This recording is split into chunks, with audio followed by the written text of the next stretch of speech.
Salut à tous, nouveau projet aujourd'hui sur la tenségrité. Donc on se retrouve dans mon atelier extérieur. Bon, on n'est pas trop mal à l'air libre. Bon, il fait un petit peu frais donc faut bien s'habiller avec la petite capuche. Mais bon, ça va le faire. Donc là on commence tout de suite par la réalisation des plans. C'est parti. On se retrouve sur l'ordinateur. Donc là je suis sur le logiciel SketchUp. Donc c'est un logiciel en ligne et gratuit. C'est vachement pratique pour faire les plans. Ça permet de visualiser le rendu final. Ce qui est plus intéressant, c'est d'avoir toutes les dimensions, de voir le projet dans l'ensemble. Ça permet d'éviter les erreurs plus tard à la construction. Je voulais faire des plateaux carrés ici, mais finalement ils seront ronds. Je vous expliquerai pourquoi à la fin de la vidéo. Au niveau des sections, on est sur du tube de 30 par 30, donc j'ai tout commandé sur le site de mon partenaire, la mine de fer. Ici on a les tubes, voilà, donc c'est du 30 par 30. Il nous faut aller 1 mètre. Pour le fer plat, et ben c'est pareil, ça va être du 30 mm par, moi j'ai choisi du 5 mm. Ils peuvent vendre des sections de 50 cm. Et voilà.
Et voilà, notre petite table est maintenant terminée.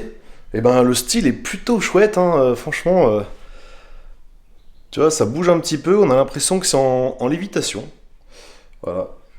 Et tout est tenu, en fait, tout le poids est tenu et supporté par le petit câble ici, finalement. Et puis les autres sur les côtés, en fait, ils servent juste à ce que le plateau ne bascule pas.